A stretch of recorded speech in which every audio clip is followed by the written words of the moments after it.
hunting for this man for a very long time to join us, on this program. And today is the day where Tom has decided To finally. to grace us with his presence. You're very privileged, bro. Yeah, so just to introduce the program, welcome to our program is called Start to Finish, Fueling Discipline, Focus, and the Right Mindset. That's what we are all about. This is an idea, I think just like last year, it was a hashtag. Okay. And I'm like, there's something here. So I must start developing. And, I just started working on content, and that was it. Wow. The rest is history, and we are here. And I truly believe that the journey is about knowing that you have to start. But it's not about the starting point. It's about, traveling through and hopefully reaching a finish line. Yeah, so I've been speaking about my own personal journey, things that I thought mattered. But at this point, we are just pivoting towards interviews where we sit with legends. I'm not a legend. So today I'm sitting here with Thomas, and I'm not good at introduction. Okay. But he's been a friend for a very long time. We went to the same church until we decided to travel somewhere else. But hey, everyone is on a journey. Exactly. At the end of the day. But we kept the relationship going, seeing what's going on with these guys. They're in the space of media and mostly behind the camera, all the big projects, every international artist gracing us in Harare, Zimbabwe. They've been behind the camera doing the work. So I just thought, let's sit down. Let's find out what makes these guys tick. And they work as brothers, brotherhood. So I want to understand, how does that work, the conflict issues, how do you deal with it? There's Ivan. I wanted Ivan and yourself. But anyway, I'm sure we'll have another episode where we're going to bring him on board. So, just to kickstart, I think I said it's about discipline, focus, and the right mindset. They are key ingredients to success. So just tell me, how has that shaped you guys? Because there's always discipline. There's always focus to really achieving something. I think over the years, we've seen each other growing in our own areas. When we started this solar thing and other things in between, and we lost the momentum. But we are here now, So tell me, let's start with discipline. How has it really impacted you? And, just go on those three aspects of the journey. Yeah, it hasn't been a straight road when it comes to discipline. Yeah, I know sometimes it would be good just say that over the years I've been consistent in being disciplined. But it's ups and downs. The road that we're in. I think what has mostly kept us grounded is obviously our faith, our belief in Christ. I think that was one of the biggest things that grounded us and allowed us to be disciplined in many areas. So I think when it comes to my professional life, I think I've just always followed by passions. The IT man. I'm in a little bit of a lot of things. I know. IT, I'm also in the creative space. But I've just followed my passion, and God has opened doors. I think I'm also generally just a servant. I like to serve people. So that has allowed me just for God to open more doors. Because we are working from behind the scenes. I'm not used to be in front of cameras. I'm used to be behind cameras. When it comes to IT, I'm used to be just helping people achieve whatever they're achieving and seeing them grow. So that has been the discipline in my life. Just serving people, just continuing being grounded in the things of God and allowing God to work in my spirit. And what's the other two things? There's discipline and what? There's focus. Focus. Focus, a big word. Of course. I mean, there are too many distractions in the life we live in. So focus sometimes is difficult, especially when there's a lot of things going on. But I think my family, my kids, have allowed me to be a bit focused. Okay. Because, everything that I do, primarily, yes, God is the priority. Then comes my wife and then my kids. Wow. So, so that allows me to be focused. Because I know that if I don't do my things properly, it affects everything. If they don't eat. Yeah, they don't go to school. You know what I'm saying? In their future. True. Yeah. So my family has allowed me to be focused. And the third thing is what? The mindset. How is it really? Because the economy, things have been tough. There's always it's like a roller coaster, It means about making a plan. We are masters of making a plan. It's been. I think the difficulties we've gone through is just allowed us to have a thick skin in Zimbabwe. True. For some of us who've remained behind. Yeah. But it's difficult. I won't lie. I mean, I've worked since I was like, when did I start working? I was like almost 20.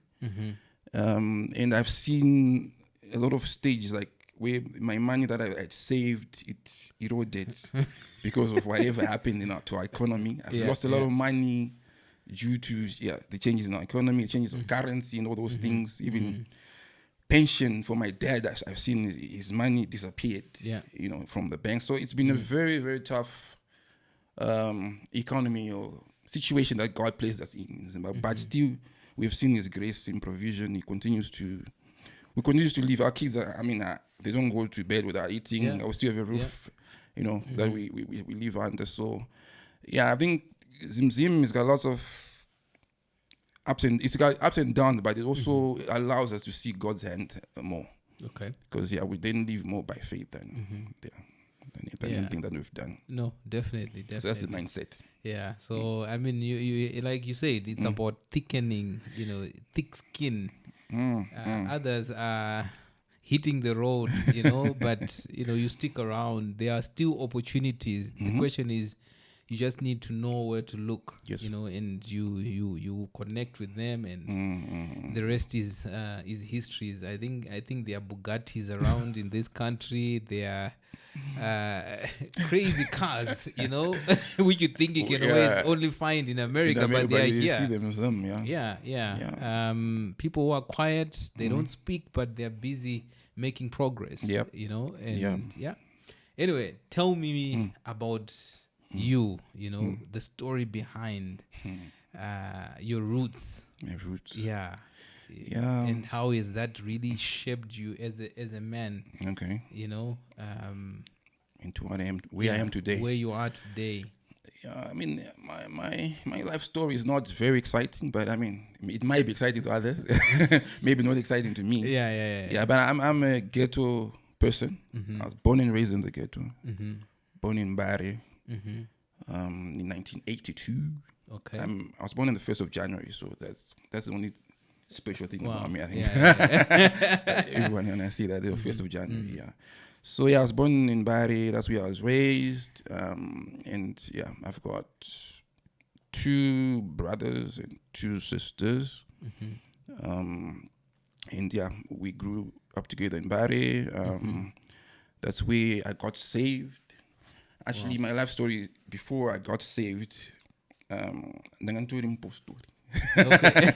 Baba. That's why you keep to remind me where I came from. Yeah. And then at some point, I see him there. I remember that. I was very, very young. Okay. And then at some point, my sister then decided to go to faith ministries. Okay. But it has just been built in Bari. So she's the one we left first, that the apostolic sect. Okay. And then I followed afterwards. Wow. Yeah. And then that's when we then got the proper word. Properly. The foundation. The foundation. So before that, I was very notorious. I was I was a naughty child. I did all sorts of things. But I think the miracle of salvation happened, and that's when I started to discover some of the giftings that God has given me. So we started off serving in church. I'm sure you know that we were doing praise and worship, and then that's when I started becoming a musician, became a bassist. Actually, I started off by playing. I was a percussionist. Okay. I was actually singing for some strange reason. My ugly voice. We were singing in a choir. Me and my friend Nolan, I remember. Yeah, we used to sing. And then at some point, I then became a percussionist. Then became a guitarist after that. So I was always interested in the arts. And that's when I discovered my passion for the visual industry. So yeah, I used to do some basic graphic design as well. I started doing that as well from church, and also I started also doing a bit of photography. Okay. Yeah, so it all started in the church, and we're doing it for free, and it became a passion. Yeah. Until at some point somebody said, "Can you shoot my wedding?" Then you saw the dollar sign. Yeah, so it was like, we could actually make money out of this. So yeah, and also and then my brother Ivan, he was a bit more. He was discovered by someone. I think it was Dekiteke or someone. Okay. Who then employed him to work for his company. To do everything actually. He was doing audio stuff, visual stuff as well. And then I was doing my IT professionally at that point. Okay. But then at some point, I think Ivan then quit his job. And then I actually encouraged him that maybe we need to do this for our own. It's our own little thing. And then we thought of a side name. hustle. Yeah, side hustle. So I actually helped him to draft the resignation letter when he quit. So he said, "Keep your job. I'm going to start mine." Yes. So that's when we started Knowledge Productions back then. Okay. We're mainly doing weddings and some corporate stuff, but on a very low key. And then later on, we then started growing from there. But I know you've got some questions that you asked. Don't worry. I'm now going off. No. Let's go. We always find a way to join things. It's a conversation. That's what it is. So whatever is coming to heart, I think bring it out. That's true. what is going to make an impact at the end of the day. Yeah, that's true. That's true. Yeah, so that's how the company was born, Knowledge Productions. Me and my brother started long back. And then, I continued on the IT as well. So I started off working. Actually, my first job, my dad got me a job. He used to work for a company called Kafka. Oh, Kafka, Yeah, they make cables. Yeah. So my first job, after I finished school, he actually said, "Come." So I was actually running some machines that make cables. Okay. I was like assisting the operator. Yeah. So it was interesting. It was the first time I started doing like understanding night shift, like those things of working in the night, and it was tough, but I enjoyed it. Until then, I pursued my IT stuff very seriously. Okay. And then a brother from church, there's a guy called Advocate Chikwati. Yeah, we just linked up, and then he gave me my first IT job. I used to work for a company called SoftWrite, which is a software company that majors in developing like payroll systems. So that's where I got my first IT job there, and I am grateful for him for opening that door, because it actually opened a lot of things to where I am today. Okay. So it started off in church with my brother Advocate just saying, "Dude, I heard you're doing a course in IT. Come and work with me." Yeah. And then I'm grateful for that. And from there, that's when I think I worked at SoftWrite for like 3 years or so. And then from there, I then got a job at KPMG, an accounting firm. That was huge. I never thought I would end up working for a Big Four. So I did my IT work there for many years. And then from there, I then moved to the European Union. I was then employed as an IT officer there. So that's how my IT career has moved. And then from the European Union, I then became a consultant. I'm now an IT consultant on the side, as much as I'm doing the media side as well. So it all came together. At some point. You know, I mean, what you are talking about is the process. End of the day, you know, there's one statement that I like by God rest his soul. What's his name? The iPhone guy. Jobs. Yeah, Steve Jobs. You know, you say, you know, you don't look at life forward, you look backwards, because you create dotted lines. You know, you leave footprints, footsteps. So when you then look back and say, oh, okay, so all this led me to here, like you being at church and just serving, doing the passion, you're enjoying it, you're developing a skill, you go and work night shifts, you're learning something new there. Then from there, you pursued that thing that was on your heart. Sometimes we are thinking of, I want to do this thing, and you want to focus on it. Sometimes it's not about you starting at that point. You have to circle around and still get to the point where you want to get to. So I guess that's the journey. So let's continue talking about Naled. So why the name Naled? Because I loved my daughter so much. And we were excited about it. He never objected. I think I was also excited that I'm now a dad. Yeah, because I just became a dad then. And I don't know, the name just sounded so cool. So I just thought of calling it that. But it was, if I would do it again, I'll probably not name it that, because it's created a problem now, because my son is now saying, it's like, you've got a company under my sister. What about me? I probably need to start another company with his name or something. I don't know. But you need to balance it off. I guess it was just the easiest thing at that time, and it's just stuck. The brand has just grown. So So you have grown. We're stuck with it. Yeah. Perfect. So and you started off doing weddings, and now went into the corporate space. Yes. How much of that are you doing currently, and what are some of the challenges over the years? Obviously, challenges with cameras, challenges with resources themselves. What are some of the challenges you guys have faced on your journey? I mean, there are a lot of challenges in business. I think the dream is always to scale, to grow, to continue growing. But sometimes, because of many pressures, things might not be growing at the same pace that you want. Correct. And the industry has been changing a lot in terms of the people, the players who are playing in. I think our market sometimes is diluted. People don't really appreciate the professional services. Sometimes when we quote people, they are always trying to renegotiate, but they don't appreciate the effort and also the gear behind, the expense of the gear. Some people, they just want cheap things, I guess, basically. So that's one of the challenges that we've had. Come back to the segment. I don't know whether it's welcome back, but we just discovered that the memory card is gone full, so we had to delete some stuff. So now we are back to continue with Thomas. So where had we left it off, Tom? I don't know. What were we talking about?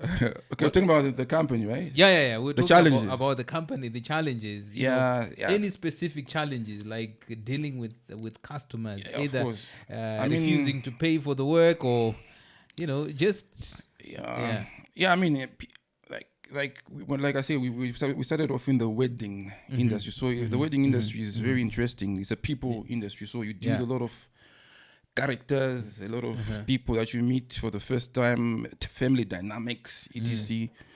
So I think our people skills actually had to grow, because sometimes some people can be very difficult.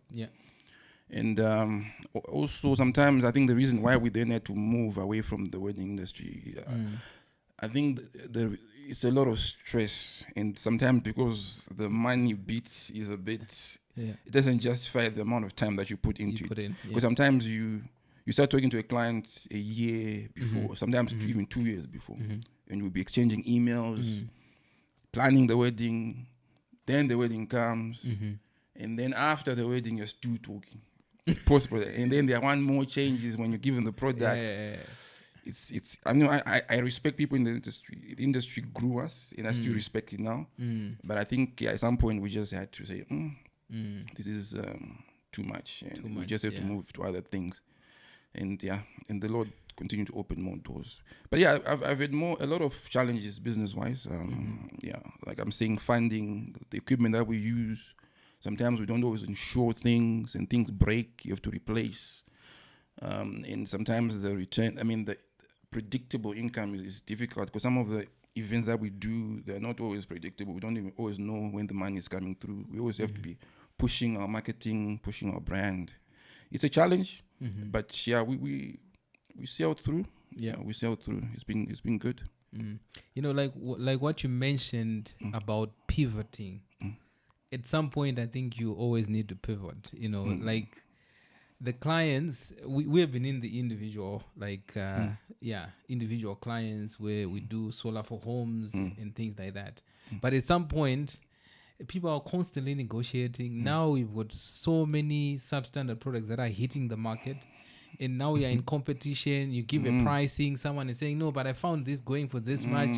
At some point, you just end up, you know what, it's too much energy going in there. So we also had to shift as well on the solar space. Start going for corporates, start going for NGOs. They understand quality. And the moment they say, come and do work for us, they know exactly what they want. You know, and you know your equipment stays longer. And like, you know, you do for an individual, you know, they've maybe mistreated the equipment. It breaks down and you are in trouble. It's a all challenge. Sort of things, you know, can happen. So I guess, you know, the foundation is you start somewhere, but you always have to digress towards where you know you get more value and you make progress much quicker. Imagine if you've still been doing weddings right now and vis-a-vis what you're currently doing, and these are massive projects whereby you know have done one project, most probably, you know, it comes with a decent income as well. So that's the process. And I think also one of our challenges was we tried to specialize in, like, we're specializing in video only. So one of the challenges that we're seeing right now in Zim is a lot of people, they are now doing a one-stop shop where they are not specializing in what they do. Like people who do PA systems, for example. They're also now doing photography, video, screens, whatever. So sometimes when clients go, they then give them like a discounted. They can say, I can give you PA system, but I can just give you video for free. It has affected our business a bit, but I mean, we try to specialize, but the problem is that people are now wanting more things. I see some people actually they're putting like catering on top of videos, and it's crazy, but we cannot always do all that. You can't do all it, because I think sometimes you need to stick with what you know best. And continue perfecting that art. Because if you specialize in, you know, you strain yourself too thin, again it becomes a problem. One, in terms of quality you're going to deliver. Two, in terms of you know, keeping those clients. Because at some point you mess up someone because you are saying I provide everything. You know, if you know I do video, you're going to be there on time. You're going to deliver the best quality mint video work ever. You know, so that other guy who then says, you know, I do catering, and he's basically hiring a catering company to come and do the work. Outsourcing. It's not their person. Imagine what then happens, you know, which then cause a lot of problems. A lot of problems, so we've kind of spread out a little bit, in our specialties, just to cater for some of those people who want to. But we're not going. We're actually still primary video, but we're also doing. We're not getting to lights, which is part of video. Which is part of video, And we're also going to be doing large panel screens, like LED screens. Okay. So that's how we've tried to cushion ourselves a bit. And why stick with them? You know, considering, you know, you could have gotten an IT job somewhere outside there where everyone is going. I think I love my country. I love Zimbabwe. Despite these challenges, home sometimes it's not like we're scared of change or scared of new challenges. No, I would prefer to work, because I actually in my IT work I do remote work sometimes. So I actually work for international organizations, like almost I'm there remotely though. So it's always good to work like that, where you work from your base and you enjoy the fruits from the place that you call home. True.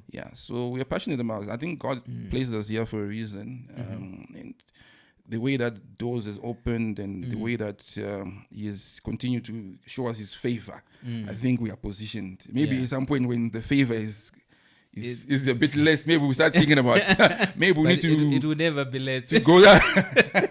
Yeah. Okay. Yeah. Yeah. So yeah, I mean, yeah, that's the thing. You know, you others, whilst others are deciding to move, you know, the whole idea is identifying opportunities, because if you look how people are developing properties right now, it's crazy. People are building beautiful homes, driving beautiful cars in Zimbabwe. You know, not every money is corrupt money. There are people who are doing it straight, who are making it big. And I think it's just a question of identifying that gap, and you plug yourself in, and the rest is history. Yeah, there's a whole world out there in Zim that people actually maybe are not exposed to.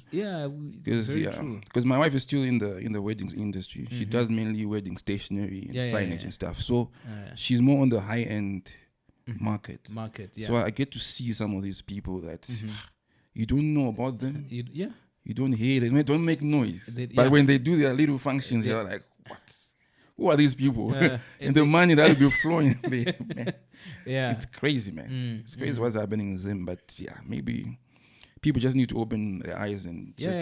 I think we should stop focusing on the frustrating stuff and start thinking outside the box. Even if you are in a box, think outside the box and see, okay, where are the opportunities? You know, and start pursuing those opportunities. You know, we recently started off a small transport business. Okay. It's taking off nicely. You know, you see, oh, okay. So there's an opportunity here. It's good cash business, and it supplements and it keeps you going forward. I was talking to this guy just yesterday. He drives an in-drive.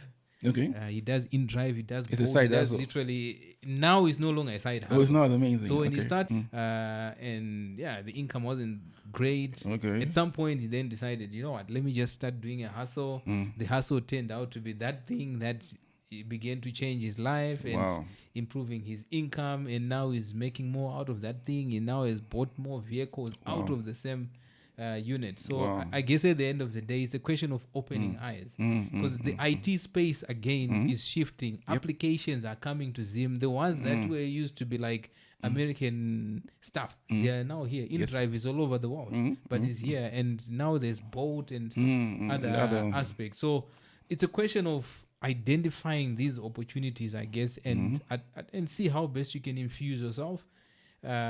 So opening the eyes and stop worrying about the money is not enough and complaining, and most times we are in that zone where we complain a lot, non-stop.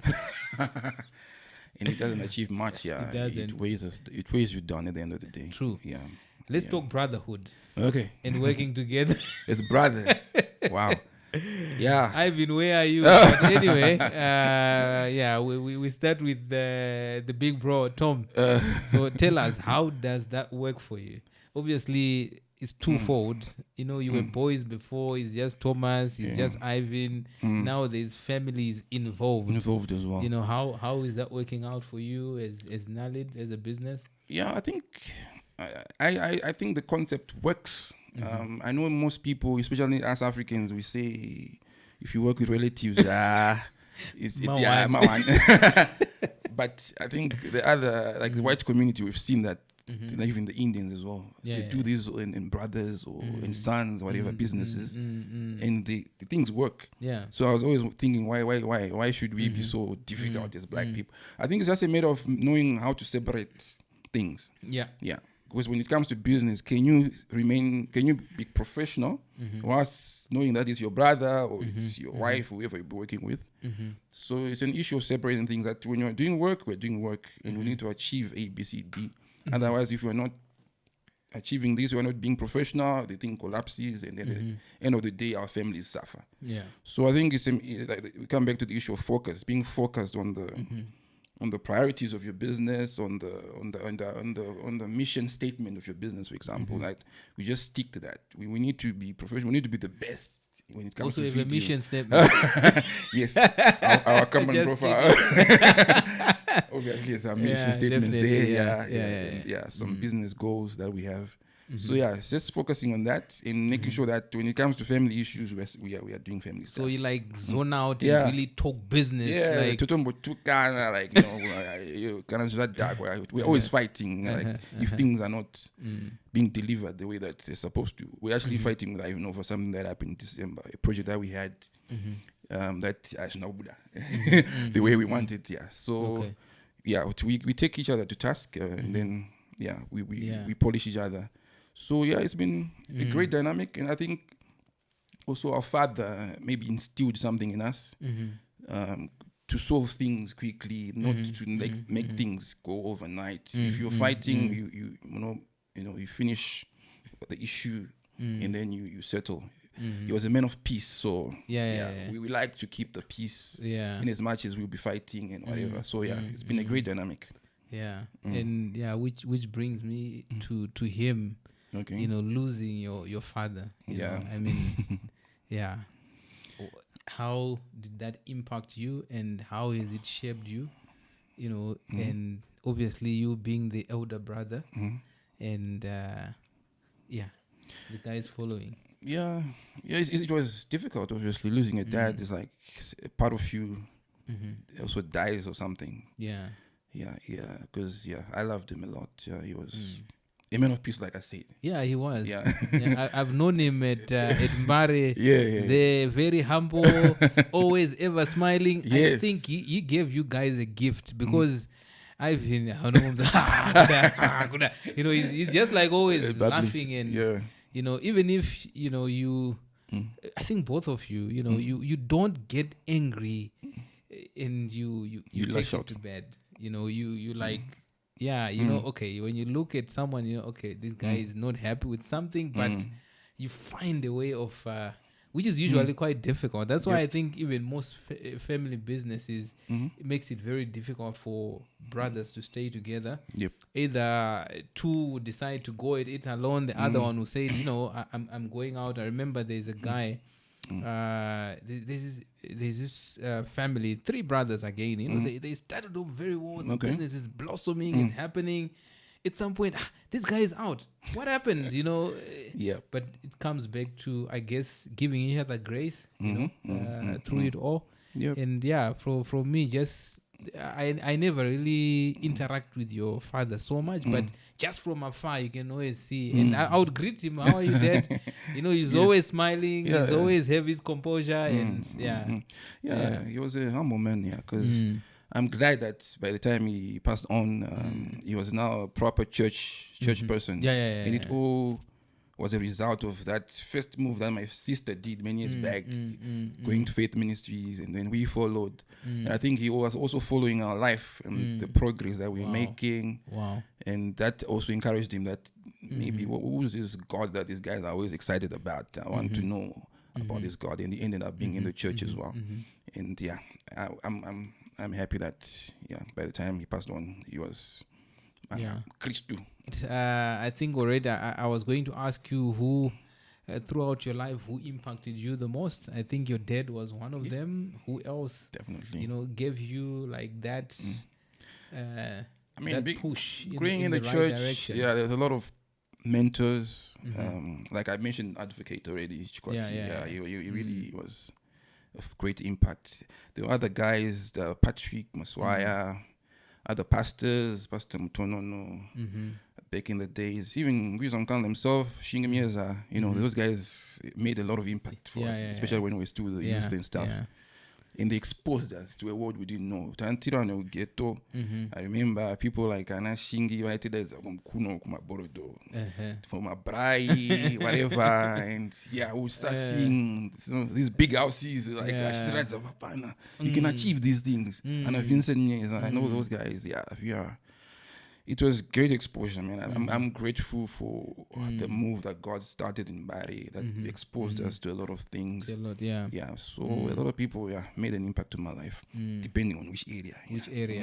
And as you are talking about that, I think I'm looking at a situation whereby it's not about where you start off from.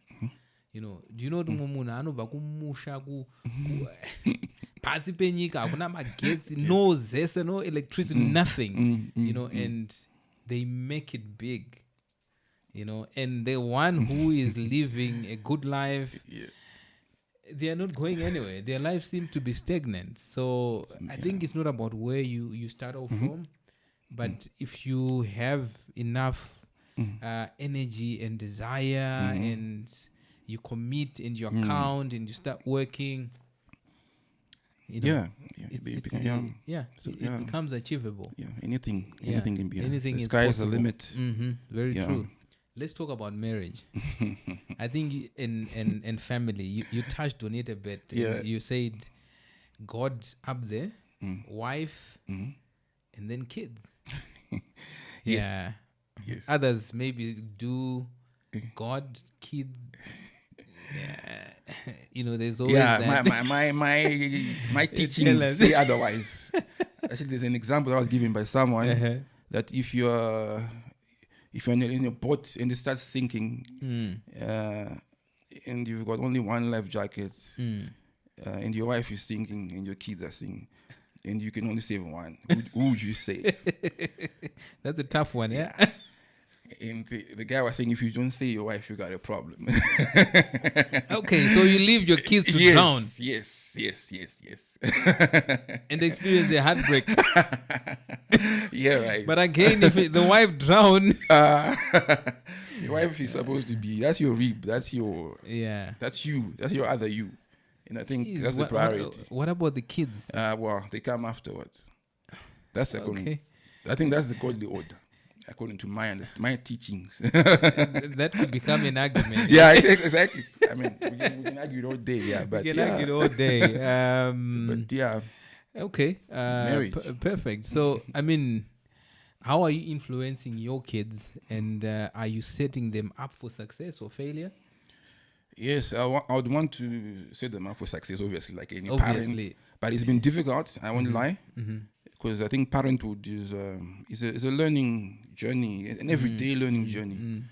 And you'd want to set your kids on a good platform. I mean, there's a scripture that says, teach your kids the way to go, so that they will remain, when they go, they will remain upon it. So it hasn't been easy, especially when we're trying to hustle business people. Sometimes you then outsource the teaching to schools, to the church, and you don't do your work in-house. You don't create the time with your kids. And that has been a challenge for me. I think I've also assumed that they just watch me do my thing, and maybe they'll just learn things, and I don't do a deliberate teach. But I've been trying to change that. I think we've had a lot of fights with my wife as well, to seeing the roles of how, because I know that women are supposed to be the teachers. They teach the kids, and then when things get difficult, maybe the father comes in, and then he does the overall priesthood, whatever, leadership in the house. It's been difficult. I won't say I've perfected it yet, but my kids, I think they're good kids, despite the challenges. They've been, at school they've been doing good, and I would want to do more, because I think now they're teens, so it's a very interesting. That's when they are discovering purpose. And also you start having your own fears as well, because you knew what you used to do when you were a teenager as well, and you're wondering, and then it's difficult. But but like what you're saying, if you give them a good foundation, especially as they are growing up, and you have said right that most times we focus on the hustle, we put food on the table. Even if you are never at home, you're thinking, look, I'm doing something right. I take them to the best schools, they get the best education. Yes. But if you miss being there, being present with them, I think that's where a lot can then miss it. By the time they become teenagers, then you're stressed. What did I do wrong? That's why I said, are you setting them up for success or failure? Because whatever you do, especially me, I have girls. Whatever I'm going to do at this point will really impact them, as they grow older. I'm constantly I'm also battling whereby I have to spend time with them. They want to spend time with me. So half the time someone just walks in the door, I'm busy, go back. Then I'm saying, sorry, come back. Yeah. How can I assist you? That kind of thing. But, you want to play games with them. You want to be present and show up. Because I think that alone will really teach them a lesson. To say, okay, this is how people are treated. Yes. But if you are not going to be the teacher, as you have said, the church or school, and in most cases, school can be very terrible because they begin to learn from other friends, and maybe there are some influences are not some bad influences there, and it school, messes up a lot of things. Yeah, school is actually it's something else. Yeah, and how have you how you were brought up? And the new way of training them, how have you infused it together? Because I think for me, growing up, my father was never really there. It was my mom, but my mom had a tough hand. You mess up, you were thrown in the you were locked in you're grounded. You're grounded. Before we even know what is called grounded, we're grounded. Wow. He will just lock you in, throw away the keys and forget. Yeah. Only remember, can you please go and take the child to come eat dinner? Oh wow. So how are you balancing it? Yeah, I think the parenting that we do usually comes from how it has been modeled in your life. So sometimes if it's not modeled correctly, you also struggle a bit, and then you have to learn.